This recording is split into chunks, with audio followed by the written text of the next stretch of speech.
Bismillahirrahmanirrahim. Assalamualaikum warahmatullahi wabarakatuh.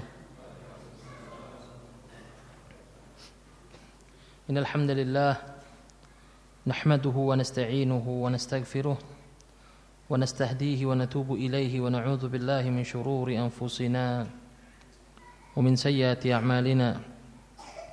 May yahdihillahu fala mudilla lahu wa may yudlil fala hadiya lahu. أشهد أن لا إله إلا الله وحده لا شريك له إله الأولين والآخرين وأشهد أن نبينا محمدا عبده ورسوله وصفيه وخليله وخاتم رسله عليه أفضل الصلاة وأزكى تسليم. قال الله سبحانه وتعالى يا أيها الذين آمنوا اتقوا الله حق تقاته ولا تموتن إلا وأنتم مسلمون. وقال يا أيها الذين آمنوا اتقوا الله وقولوا قولا سديدا يصلح لكم أعمالكم ويغفر لكم ذنوبكم ومن يطع الله ورسوله فقد فاز فوزا عظيما. أما بعد فإن أصدق الحديث كتاب الله وخير الهدى هدى نبينا محمد صلى الله عليه وسلم. Mana salawatnya ini? Wa syarrul umuri muhdatsatuha fa inna kulla muhdatsatin fid dini bid'ah wa kullu bid'atin dhalalah wa kullu dhalalatin fin nar. Alhamdulillah, segala puji senantiasa kita panjatkan kepada Allah Rabbul Alamin yang berkat limpahan nikmat serta karunia Allah Subhanahu wa taala. Di malam hari yang penuh keberkahan ini Allah Subhanahu wa taala kembali pertemukan kita.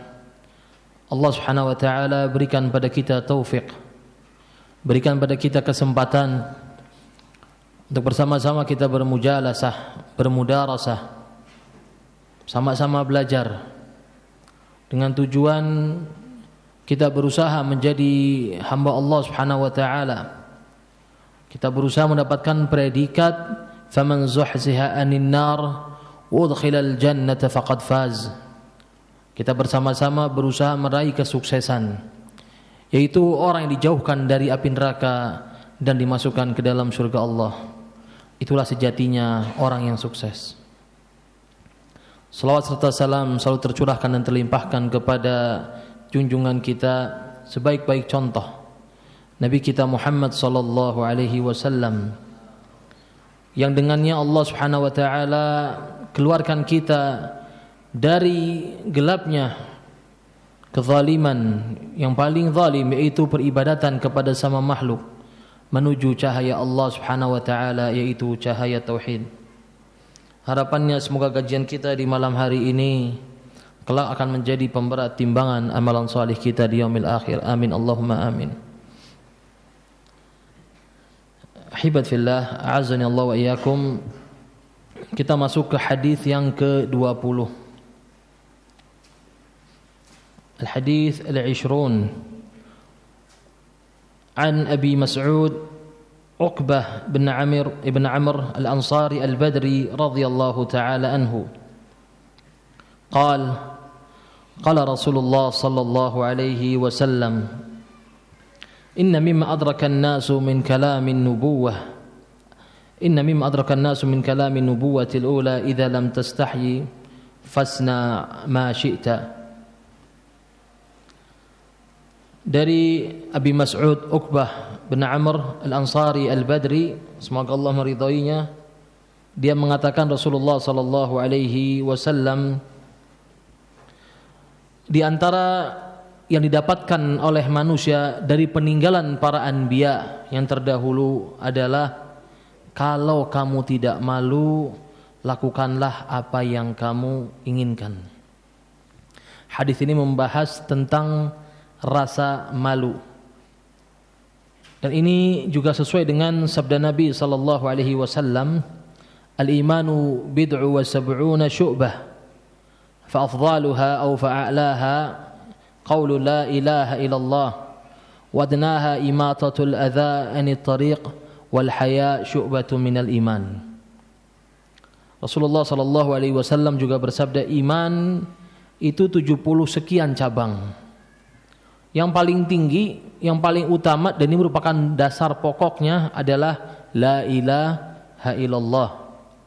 Wa adnaha, dan yang paling rendah kata Rasulullah sallallahu alaihi wasallam, imatatul adza anit tariq, menghilangkan gangguan dari jalan, menyingkirkan ranting. Wal haya syu'batun minal iman, dan rasa malu merupakan bagian dari keimanan itu sendiri. Jamaah sekalian yang dimuliakan Allah Subhanahu wa taala, hadis ini menjelaskan tentang sifat yang begitu mulia, tentang rasa malu yang seharusnya dimiliki oleh umat ini, oleh setiap insan. Dan para ulama menjelaskan bahwasanya rasa malu al-kaffu itu yaitu bagaimana seorang manusia mencegah dirinya dari melakukan perbuatan-perbuatan yang merendahkan dirinya dan juga perbuatan yang diharamkan oleh Allah Subhanahu wa taala. Wal haya la ya'ti illa bi khair. Sebagaimana disebutkan dalam sebuah hadis, pernah ada seorang sahabat di antara sahabat biasa sebagaimana manusia pada umumnya, saling ngomong, kemudian satu sahabat ini seperti menekan sahabat lainnya sambil mengatakan, ini orang malu terus ya Rasulullah. Itu Nabi lewat, kemudian terjadi seperti perdebatan. Kemudian sahabat ini ngomong, ya Rasulullah, ini orang pemalu luar biasa, kurang berani, kurang greget istilahnya kita. Kemudian Rasulullah SAW justru membenarkan orang yang malu. Kata Nabi, diam, ketahuilah sesungguhnya sifat malu itu semuanya baik dan tidak mendatangkan kecuali hanya kebaikan. Dan para ulama menjelaskan bahwasanya sifat malu ini ada dua. Yang pertama, al-haya al-mahmud, sifat malu yang bagus, yaitu sifat yang mana sifat tersebut menghalangi seseorang an irtikab, dari melakukan dosa-dosa besar, dari melakukan pelanggaran-pelanggaran yang diharamkan oleh Allah Subhanahu wa taala. Ini sifat malu yang bagus. Dan yang dengannya juga Rasulullah sallallahu alaihi wasallam ini memuji sahabatnya sekaligus menantunya. Disebutkan dalam sebuah kisah, waktu itu Rasulullah sallallahu alaihi wasallam sedang duduk di rumahnya, ada istrinya. Fadakhala alaihi Abu Bakar As-Siddiq radhiyallahu taala anhu. Masuklah Abu Bakar As-Siddiq pada Rasulullah sallallahu alaihi wasallam, dan dia adalah bapak dari istrinya. Bapaknya Ummul Mukminin Aisyah radhiyallahu taala anha. Dan waktu itu Rasulullah sallallahu alaihi wasallam duduk dengan sarungnya agak kelihatan ininya dengkulnya sedikit. Subhanallah, Nabi ini enggak ngerubah posisi duduknya. Kemudian Abu Bakar keluar. Masuklah Umar ibn Khattab radhiyallahu taala anhu. Dan Rasulullah posisinya masih sama. Kemudian waktu itu masuklah Utsman ibn Affan radhiyallahu taala anhu.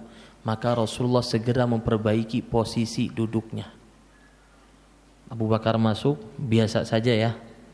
Umar masuk, biasa saja. Begitu yang masuk Utsman, langsung dirapihkan posisi duduknya.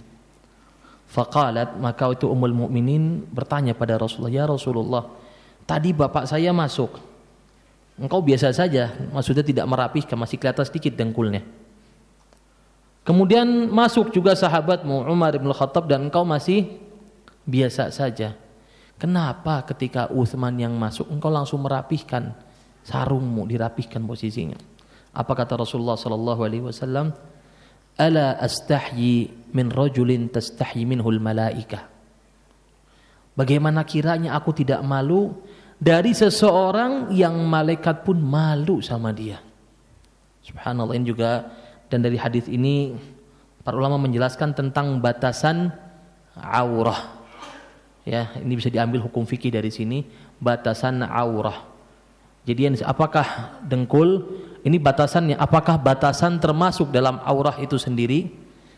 Maka kata para ulama tidak, berdasarkan hadis Nabi sallallahu alaihi wasallam fi'luhu. Tapi kalau ditanya pantas atau tidak pantas, ya, maka jawabannya tidak pantas kecuali memang tidak punya kain lagi. Ahibat fillah, azani Allah wa iyyakum. Kita kembali ke hadis ini. Bahwasanya di antara peninggalan yang ditinggalkan oleh para anbiya alaihi wassalatu wassalam dari zaman dulu yang dijadikan warisan oleh manusia adalah apa? Sifat malu. Sampai kita juga sering ngomong sama orang, kalau antum gak malu silahkan sana. Itu bahasa kita kan. Namun kata ulama ini bukan perintah sebenarnya. Nabi SAW bukan nyuruh orang untuk berbuat semaunya, bukan. Ini kata para ulama, ini amrun urida bihil khabar. Perintah zahirnya tapi menunjukkan sebenarnya kabar. Sebagaimana sabda Nabi SAW, man kadzaba alayya muta'ammidan falyatabawwa maq'adahu minan nar. Yang dusta atas namaku, kata Rasulullah SAW, hendaklah dia menyiapkan tempat duduknya di neraka. Yang nyiapin tempatnya di neraka siapa? Dia atau malaikat? Atau Allah? Allah yang nyiapkan kan? Tapi Nabi apa? Hendaklah dia menyiapkan. Maksudnya apa? Nabi mengkabarkan bahwasanya tempatnya di neraka, waliyadzubillah. Dan kita lihat zaman sekarang, ahibat fillah azanillahu wa iyyakum. Rusaknya umat ini karena tidak punya malu. Subhanallah, muncul perempuan-perempuan kita. Beberapa hari lalu, subhanallah ya, ada sebuah kampus. Kampus yang selama ini terkenal dengan keislamannya. Tujuan orang belajar Islam. Islam yang benar lagi. Subhanallah, di zaman sekarang akhwat-akhwatnya keluar. Menunjukkan kemampuannya berlenggak-lenggok di hadapan sosial media yang disaksikan oleh jutaan orang. Antum bayangkan kalau orang yang notabene sudah belajar agama dijadikan sebagai kiblat orang-orang wanita yang salihah saja sudah seperti itu, apalagi selain mereka. Lihat, dan Nabi SAW pernah bersabda dalam sebuah hadis, setiap umat itu punya ciri khas.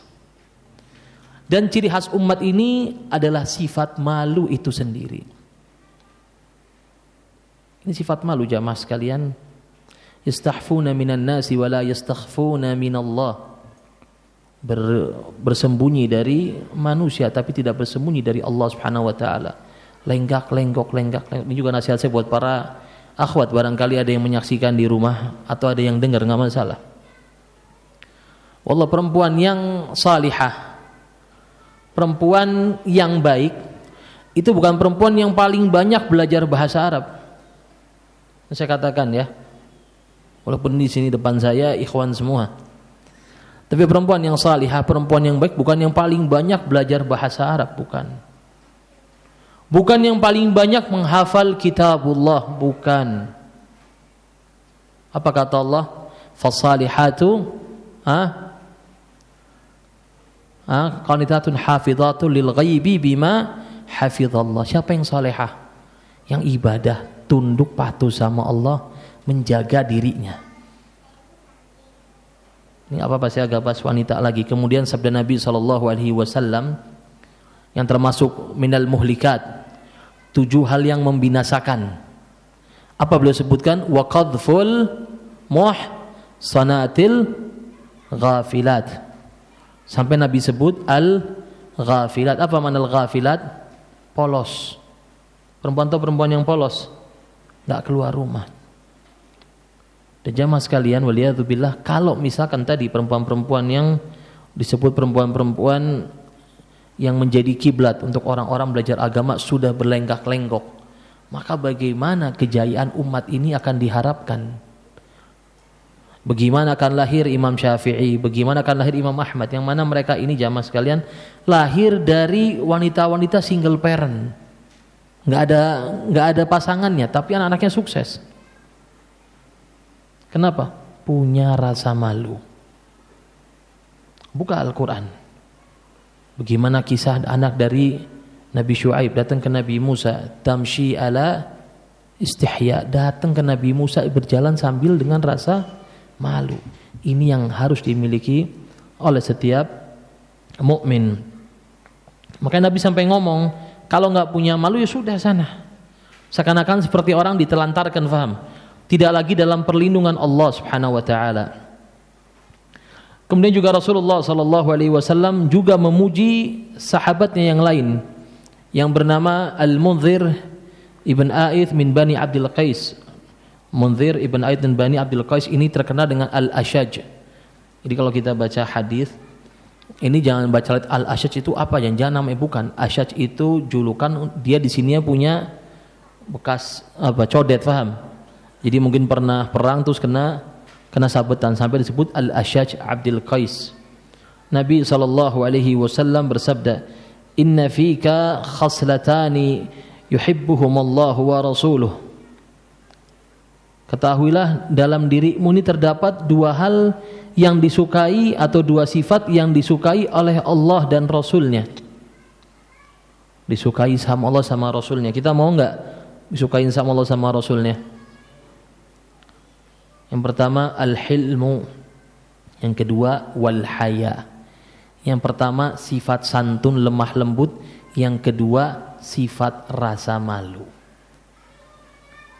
Ini malu yang bagus yang dimotivasi kita oleh Allah dan Rasulnya sallallahu alaihi wasallam, harus malu.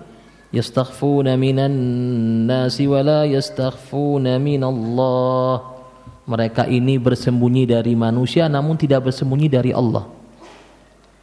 Kita lihat bagaimana juga tentang seseorang yang waktu itu disebutkan dari Bani Israel. Ini pentingnya sifat malu. Sifat malu ini sebenarnya juga hampir sama dengan sifat muraqabatullah. Pernah seorang dari Bani Israel waktu itu yang disebutkan kisah orang yang tertimpa batu. Kemudian mereka masing-masing bertawasul dengan amal salih yang pernah mereka kerjakan. Salah seorang di antara mereka ini pernah senang sama anak pamannya.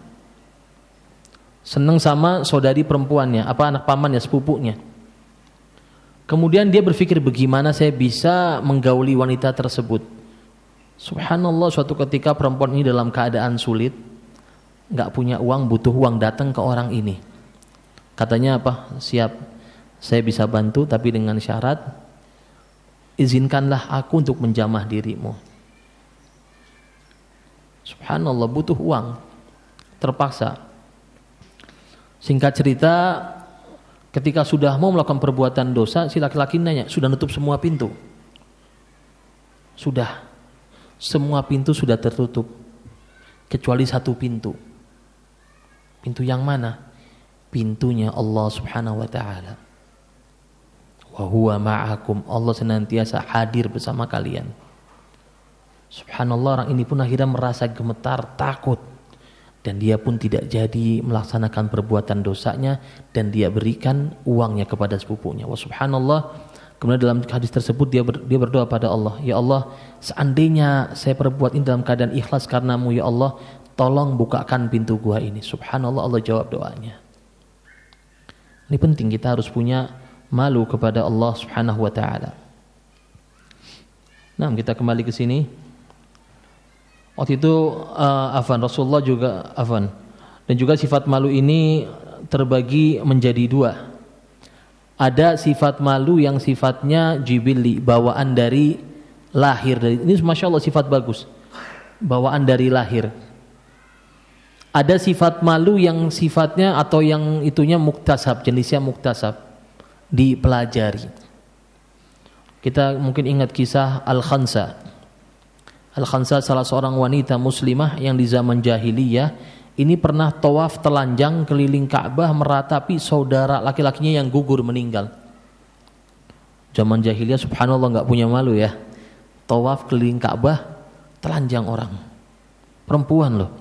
Sambil meratapi diri menangisi saudaranya yang meninggal, yang gugur dalam peperangan. Tapi ketika hidayah Islam menyentuhnya subhanallah, dia menjadi wanita yang tertutup seluruhnya. Bahkan waktu itu anaknya banyak yang meninggal dalam keadaan mati syahid fisabilillah dalam peperangan. Nah, ini yang saya sebut yang kita sebut sebagai hijrah. Itu keluar dari kegelapan menuju cahaya Allah Subhanahu wa taala. Adapun yang pertama tadi jibilli, bawaan dari lahir. Makanya waktu itu Al-Ashaj atau Al-Munzir bertanya pada Rasulullah sallallahu alaihi wasallam, "Ya Rasulullah, dua sifat ini saya pelajari atau memang Allah kasih cuma-cuma dari saya lahir?" Kata Rasulullah sallallahu alaihi wasallam, sifat itu kamu dapatkan cuma-cuma dari Allah Subhanahu wa taala. Dan kalau kita lihat orang kalau punya anak, kita bisa punya anak kecil ya, ada anak yang sifatnya itu berani maju terus, nggak pernah mikir, betul? Nekat. Ada anak kecil yang sifatnya kayak takut-takut ketemu sama orang. Ini sejatinya fitrah. Ini sebenarnya semuanya bagus. Yang satu punya sifat ikdam, punya sifat maju berani. Yang satu punya sifat al-hadzar, sifat menahan diri. Tinggal bagaimana orang tua ini mengajarkan, membimbing fitrah yang telah Allah berikan pada anak-anaknya. Makanya saya pernah waktu itu sempat dengar ya di pembahasan mungkin psikolog. Katanya sifat anak penakut itu nggak bagus. Anak kecil ketika ketemu orang asing nggak berani salaman, dibilang tidak bagus. Semuanya bagus. Yang Allah berikan semuanya bagus. Tinggal bagaimana orang tua ini menyikapi. Anak yang agak takut-takut ketemu sama orang, diajarin supaya berani, betul? Anak yang kalau ketemu orang kepedean, diajarin untuk jaga diri. Bukan anak sudah berani diajarin suruh berani, hasilnya apa? Nekat. Anak sudah rasa takut diajarin untuk berhati-hati, hasilnya apa? Jadi pengecut. Nah, ini yang perlu dipelajari. Naam.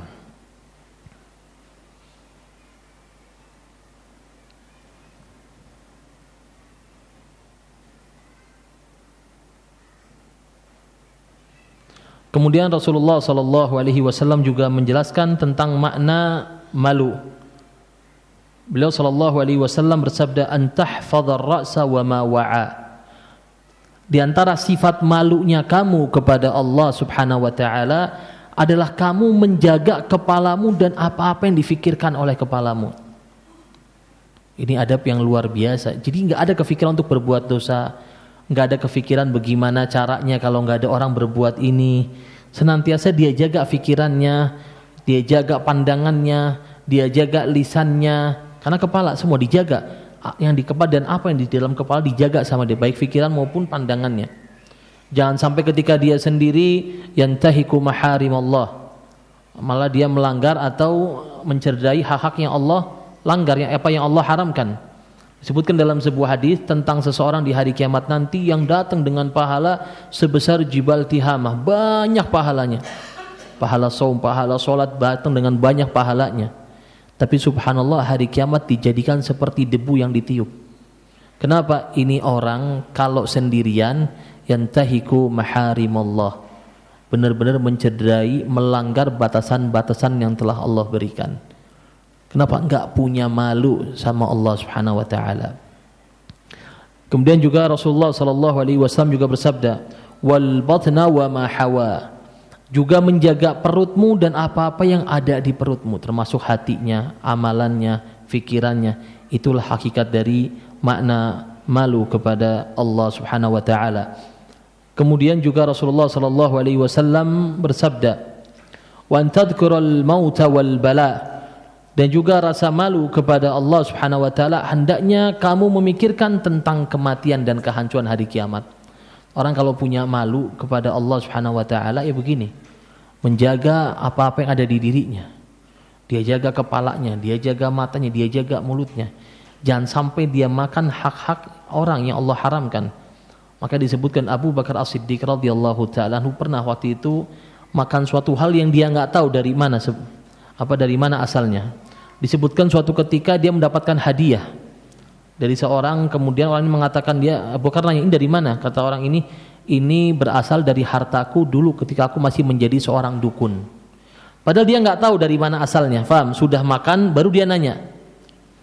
Kalau kita paling apa? Astagfirullahaladzim, begitu kan? Sudah terlanjur ini.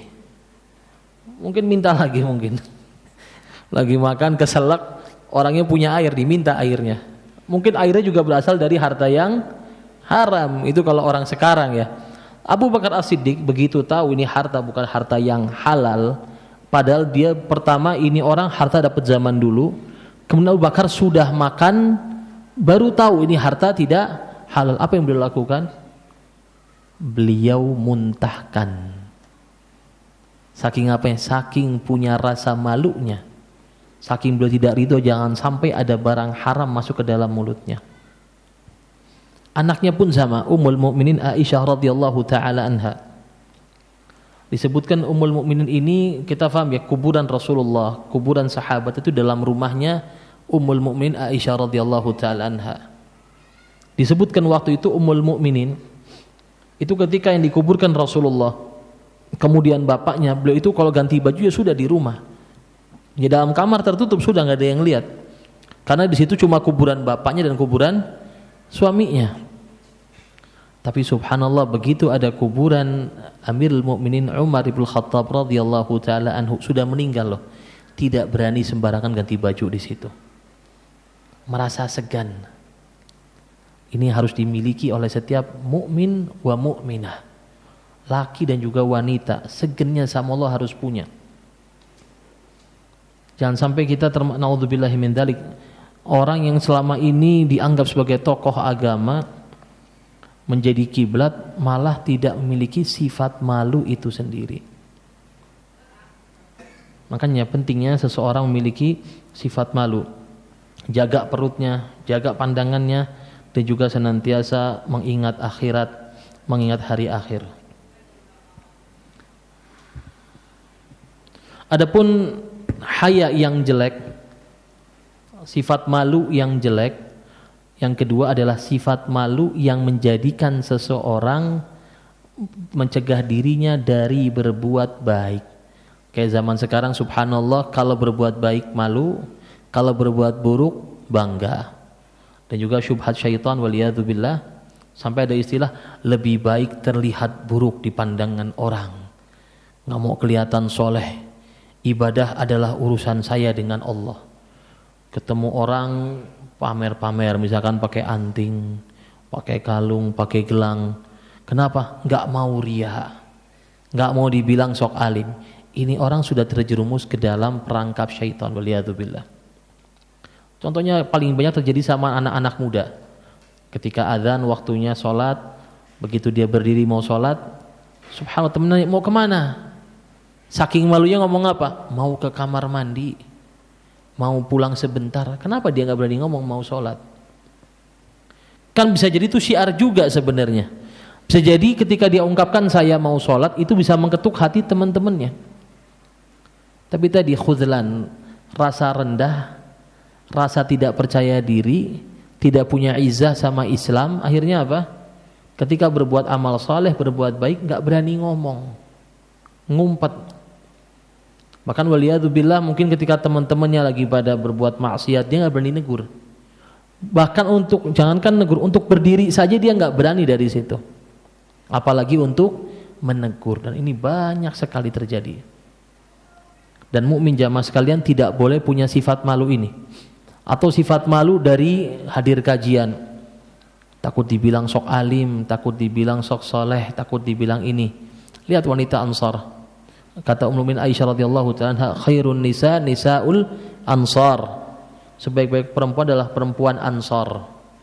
Kenapa mereka disebut perempuan paling baik? La yamna'hunnal haya ayyatafaqqahna fid din.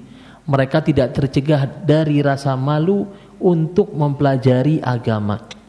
Dan disebutkan ketika ayat tentang hijab turun, wanita Ansar itu enggak seperti wanita sekarang. Kalau beli hijab harus yang mahal.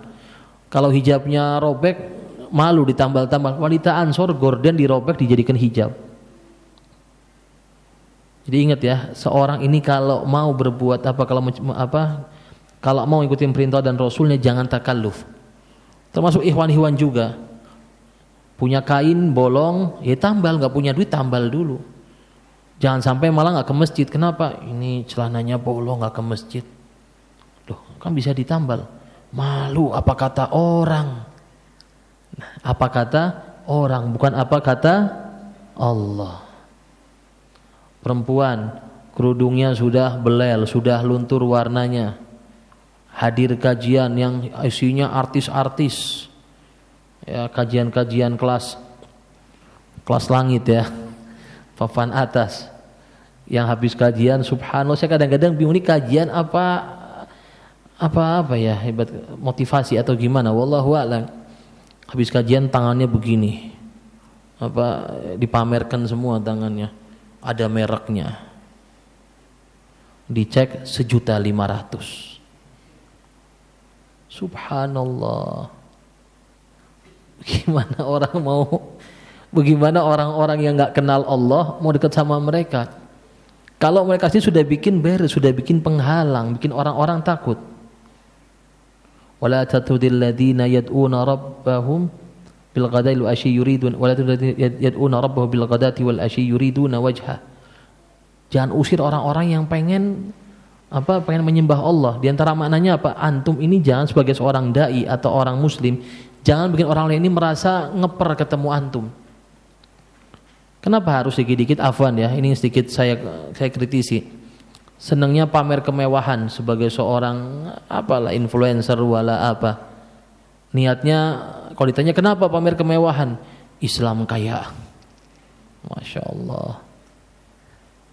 Kenapa enggak pernah baca sirah Rasulullah sallallahu alaihi wasallam? Wahfid janahaka limanittaba'aka minal mu'minin. Kita ini suruh tawadhu. Rendahkan kita diri kita kepada orang-orang beriman. Ketemu orang beriman gagah, enggak begitu caranya. Harus apa? Jangan bikin orang ini merasa takut kumpul sama antum. Ini saya bukan berarti ngatakan pakai baju mahal haram ya, boleh. Saya bilang boleh, cuma tadi yang saya tanyakan ini subhanallah saking malunya, saya mau tanya, orang seperti ini kalau bajunya robek, misalkan Afan bajunya robek sini saja nih. Ditambal masih mau pakai enggak buat hadir kajian?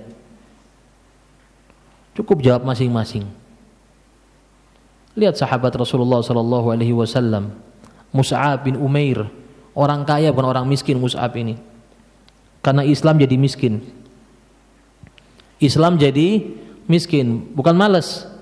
Tapi memang keadaan memaksa dia untuk meninggalkan kemewahan tersebut. Meninggal, subhanallah pas mau dikuburkan itu kalau ditutup kepalanya kakinya kelihatan. Tutup kakinya, kepalanya kelihatan. Akhirnya pakai apa? Pakai ilalang. Tutup kepalanya, kakinya tutup pakai rumput ilalang. Saking tidak ada bajunya, enggak ada kainnya. Dan penting jamaah sekalian, wallahil azim, jangan terlalu orang itu ngoyo sama fashion. Harus yang bajunya yang necis, yang rapi. La ya ikhwah. Ingat sabda Nabi SAW, al-badzadah minal iman, kata Nabi. Sederhana, apa adanya termasuk bagian keimanan. Disebutkan di antara sababul wurud hadis ini, dulu orang-orang Ansor ini ada yang tukang, waktu lagi motong kambing ya. Tangannya bekas bekas lemak, cuci tangan masih ada lemaknya. Ya sudah, sholat apa adanya sudah. Kalau kita ngerasa, aduh ini kurang bersih nih, bau ini. Akhirnya apa? Contoh sholat Jumat ya. Jumatan saking dandannya, subhanallah, sampai masjid, innallaha wa malaikatahu yusalluna 'alan nabi. Sudah sampai situ ternyata. Kenapa? Terlalu takalluf. Tanattu. Nabi sudah sebutkan di hadis bahwasanya orang-orang sebelum kalian itu rusak, hancur karena halakal mutanatti'un, berlebih-lebihan sama orang soleh, berlebih-lebihan dalam dunia mereka. Ala kulli hal, sifat haya jamaah sekalian terbagi menjadi dua. Yang pertama al-haya al-mahmud, sifat haya yang bagus. Dan ini sifat haya yang dipuji oleh Rasulullah sallallahu alaihi wasallam, yaitu sifat yang mencegah seseorang dari melakukan hal-hal yang Allah haramkan dan juga hal-hal yang berpotensi merendahkan dirinya dan juga agamanya. Ini al-haya al-mahmud. Dan ini harus dimiliki oleh seorang wanita. Ya. Jadi saya bilang makanya wanita solehah itu bukan wanita yang banyak hafal Quran atau bisa bahasa Arab, bukan. Kaifahaluki ana bi khair, enggak, itu belum solehah. Ya, afan Bu. Di zaman Rasulullah sallallahu alaihi wasallam itu dukun-dukun perempuan lebih fasih bahasa Arabnya, ana yakin. Wallahi lebih fasih. Abu Jahal, Abu Lahab lebih fasih lagi. Tapi ilmu yang dipelajari ini diamalkan. Nah, subhanallah, ingatnya perempuan ini. Ya, punya anak perempuan juga soalnya. Subhanallah, ya ada lah, enggak usah disebut kampusnya ya. Nanti merasa juga kalau sebut kampusnya. Jadi tadi jangan terlalu afwan ya. Wallahil azim, kita ini umat yang Allah muliakan karena Islam. Ini penting. Jangan sampai afwan jadi umat yang FOMO atau latah. Ada orang afwan orang akalnya kurang, tangannya begini-gini gerak. Nanti gerak-gerak tangannya begini-begini kayak apa ini? Kayak orang stroke. Anda bukan bilang afwan, bukan dengan orang stroke, bukan. Wallahi kayak orang stroke. Dikasih tangan sehat bergaya orang stroke begini. Yang stroke aja pengen sembuh. Konten. Yang ikhwannya pakai baju afwan, anak kadang-kadang lihat juga. Terlalu pengen tampil sehingga rasa malunya hilang sama Allah. Merasa malunya sama manusia kalau nggak ngikutin orang, saya kayak orang ketinggalan zaman. Pakai baju yang ketat, jubahnya ketat, subhanallah. Anak pernah dikasih satu kali, terus terang pernah dikasih. Dipakai nggak mau pakai lagi. Ya ketat, mau wudu susah. Ini afan kalau imamnya sudah tadi ya, sudah baca surat, mau ruku, yakin masbuk. Buat ngelintingnya aja susah, betul. Belum habis ngelinting ambil air wudu. Akhirnya apa? Anak putuskan tidak jadi dipakai. Dikasih. Jazakallah khair. Direkam ya? Ya sudah, enggak apa-apa, sudah. Enggak apa-apa ini. Yang ngasih enggak salah kan? Yang salah yang bikin, yang ngasih enggak tahu. Yang ngasih enggak tahu kan? Subhanallah. Nah, ini sekarang banyak begitu tampil dengan ketat seperti ini. Ini apa? Ini banyak pelanggaran syariat, baju-bajunya ketat. Wah, subhanallah kadang-kadang yang begini, ya subhanallah orang yang berapa tahun setelahnya dipanggil ustadz. Kan begitu kan? Ini degradasi dan ini tidak ditemukan kepada santri-santri zaman dahulu. Ini penting ya. 6. Kemudian kita masuk ke hadis berikutnya. Azan berapa menit lagi? 3 menit. Ya 3 menit cukup insyaallah. Cukup baca hadis. An Abi Amr wakil Abi Amrah Sufyan bin Abdullah radhiyallahu ta'ala anhu qala qultu ya Rasulullah qul li fil Islam qawlan la as'alu anhu ahadan ghairak qala qul amantu billah thumma istaqim.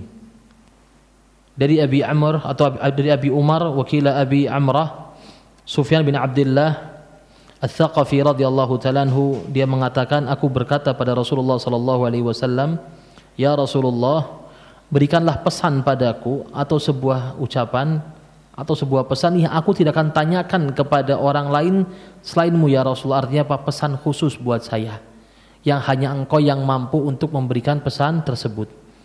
Maka Rasulullah sallallahu alaihi wasallam utiya jawami'al kalim. Allah berikan pada Nabi ini ucapan sedikit tapi qalil wadal, sedikit tapi maknanya luas. Nabi mengatakan, qul wahai Sufyan, katakanlah aku beriman kepada Allah, kemudian istiqomahlah. Hadis riwayat Muslim. Dan hadis ini jamaah sekalian menjelaskan bahwasanya keimanan kita patut diikuti dengan pembuktian.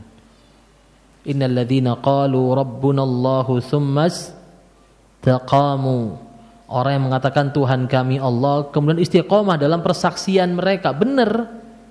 Bukan cuma pepesan doang. Saya mukmin, enggak. Tsumma istaqamu tatanazzalu alaihimul malaikah. Malaikat turun pada mereka kapan? Ketika mereka akan meninggal. Turun. Alla takhafu wa la tahzanu. Jangan takut menghadapi kematian. Dan jangan sedih terhadap dunia yang kamu tinggalkan, dan bergembira dengan surga yang telah dijanjikan pada dirimu. Tapi tadi hasiban nasu ayyutraku ayyaqulu amanna wa hum la yuftanun. Apakah manusia menyangka akan dibiarkan sama Allah mengatakan beriman tanpa diuji? Jadi inilah istiqomah, bentuk persaksian, bentuk membenarkan kalimat la ilaha illallah. Makanya iman itu kata para ulama terbagi menjadi 3. Ta'riful iman, yang pertama iman dengan hati. iman dengan lisan, dan juga iman dengan anggota tubuh. Dan ini jadi kalimat iman ini enggak cuma pepesan di mulut doang, enggak, tapi perlu diamalkan, perlu dikerjakan, perlu dibuktikan. Dan ini juga sebagaimana sabda Nabi SAW berkaitan tentang iman. Seandainya orang ini benar beriman, seandainya benar kata Nabi SAW, lau sakana qalbu, seandainya hatinya benar tenang, maksudnya tenang dengan keimanan, la sakana jawarihu. Nabi bersabda tentang orang yang sholat banyak gerak-geraknya. Kata Nabi, ini orang kalau memang hatinya tenang, beriman sama Allah, imannya sudah nyerep, tubuhnya juga nggak bakal gerak-gerak, kata Nabi. Tubuhnya pasti bakal tenang. Nah itu subhanallah terbukti juga di zaman kita sekarang. Ya kalau sholat kakinya pegel-pegel, subhanallah. Asam uratnya kambuhnya pas sholat. Beres sholat main futsal, main padel itu, bang. Sholat imamnya baru baca misalkan Al-Ghasyiyah, kakinya langsung kletek. Kenapa? Asam urat. La ilaha illallah, astagfirullahaladzim. Nah, kita azan dulu mungkin ya. Habis azan kita tanya jawab mungkin. Nah, kita kembali sedikit bahas hadis ini sedikit ya. Dan juga kalau kita perhatikan di antara tanda-tanda istiqomah adalah yang dikerjakan oleh sahabat Rasulullah sallallahu alaihi wasallam. Ini itu Talabul ilmi, mau belajar. Jamaah sekalian dimuliakan Allah Subhanahu wa taala. Barangkali di antara sebab-sebab kita dimatikan di atas kebaikan, di antara sebab-sebab Allah tabaraka wa taala berikan pada kita rahmah adalah usahanya kita untuk senantiasa bertalabul ilmi. Dawamul khair, kita senantiasa hadir. Karena kita nggak tahu kapan kita dimatikan oleh Allah Subhanahu wa taala. Jadi bagaimana caranya kita senantiasa menjaga semangat kita untuk senantiasa melakukan perbuatan-perbuatan taat kepada Allah Subhanahu wa taala. Disebutkan di antara contohnya, saya lupa namanya, salah seorang alim waktu itu mau meninggal. Dia seorang muhaddits. Murid-muridnya segan mau mentalkin, segan ini ustadznya. Subhanallah, enggak berani syekh, enggak. Tapi dicari dengan cara yang begitu indah, dengan cara talabul ilmi. Dengan cara belajar, dirangkailah sanad hadis. Dari muridnya, dari yang akan meninggal, dari muhtadar, ini ustadznya lagi sekarat mau meninggal. Disebutkan beberapa jalur dan subhanallah hadis itu otentik. Yang namanya ilmu hadis itu ilmu ada sanadnya dan saat itu otentik. Ya kalau begini pasti hadisnya ini. Kalau enggak ini paling cuma ada hadis. Jadi gini, yang sanadnya sama paling cuma beberapa hadis. Ya subhanallah disebutkan sanadnya tak. Subhanallah syekhnya ini mau meninggal. Dengar dilanjutkan. An fulan haddatsani fulan qala haddatsani fulan, terus sampai sebutkan qala Abu Hurairah radhiyallahu taala anhu qala Rasulullah sallallahu alaihi wasallam man akhiru kalamihi la ilaha illallah dakhalal jannah. Orang yang akhir ucapannya la ilaha illallah masuk surga. Ini kematian yang indah bukan? Jadi mentalkin dirinya sendiri. Disebutkan juga Syekh Albani rahmatullah alaihi masih nanya Sunan Abi Dawud, Syekh bin Baz masih nanya fatwa-fatwa waktu itu. Mau meninggal loh, subhanallah. Ini pentingnya istiqomah di atas ketaatan. Ini menjadikan kita insyaallah orang yang mati di atas kebaikan. Maka ada sebuah istilah man syabba alaihi syaba alaihi. Orang yang ketika mudanya terbiasa dengan suatu hal, maka tuanya akan Allah bikin terbiasa dengan hal tersebut. Mudanya biasa istiqomah talabul ilmi, tuanya Allah bikin terbiasa istiqomah talabul ilmi. Karena enggak berat, sudah menjadi rutinitas dia sehari-hari. Dia belajar, datang, nulis, ya meringkas dan lain sebagainya, dan belajar capek. Belajar capek, subhanallah, enggak ada belajar enggak capek. Saya tanyakan kepada ustadz di sini, banyak ustadz masya Allah. Tanyakan belajar itu, subhanallah, pergi zaman dulu ustadznya itu enggak seperti ustadz zaman sekarang ya. Ustadz zaman sekarang suka senyum. Ustadz zaman dulu senyumnya ada maknanya. Ada sebuah syair mengatakan, kalau kita melihat singa mulutnya kebuka, fala tadhunanna anna al-laytha yabtasimu. Jadi kalau lihat ustadz begini, jangan disangka lagi senyum, ustadz zaman dulu. Kalau ustadz zaman sekarang begini, senyum beneran ya. Subhanallah, belajar itu berat. Makanya tadi kita lihat Sufyan sampai nanya ke Rasulullah, ya Rasulullah minta pesan. Apa pesannya Nabi? Suruh istiqomah. Udah, nggak usah ribet-ribet, buktikan saja keimanan antum. Simple maknanya tapi luas. Artinya apa? Sholat semuanya dijaga, tetap belajar agama. Dan berapa banyak orang ketika berhenti thalabul ilmi ini, subhanallah ya, berapa banyak orang ketika berhenti thalabul ilmi, entah lulus pesantren atau berhenti kajian, istiqomahnya kepada Allah hilang, semangat ibadahnya hilang. Yang dulunya lempeng akhirnya apa? Berbelok, salah circle, asyik sama yang tidak baik-baik. Sedangkan hidup ini terbatas, ikhwah. Umur kita ini terbatas, wallah. Fala tadri nafsum madza taksibu ghadan. Enggak ada yang tahu jiwa besok dapat apa nih. Wa ma tadri nafsun bi ayyi ardin tamut. Enggak ada yang tahu meninggal kapan. Meninggal kapan, di mana meninggal, ini penting. Bagaimana cara kita menjaga api istiqomah kita dengan harapan apa? Saya mati dalam keadaan sedang taat kepada Allah Subhanahu wa taala. Makanya pesannya Rasulullah enggak panjang. Qul amantu billah, ngomong beriman sama Allah, syahadah. Dan juga apa? Buktikan keimanan kamu kepada Allah. Simple. Dan juga perbuatannya Sufyan juga dalil istiqomahnya beliau. Kenapa? Mau belajar, nggak malu. Dan juga saya juga berkaitan sama hadis tadi ya. Jangan pernah punya rasa malu ataupun rasa takabur. Mahma balak minal ilmi, hatta sudah hafal. Kenapa?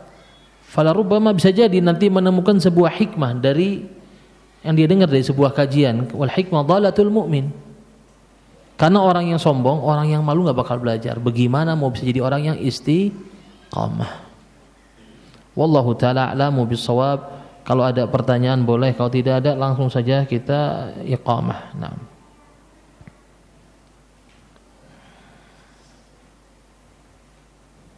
Insyaallah bisa cukup ya.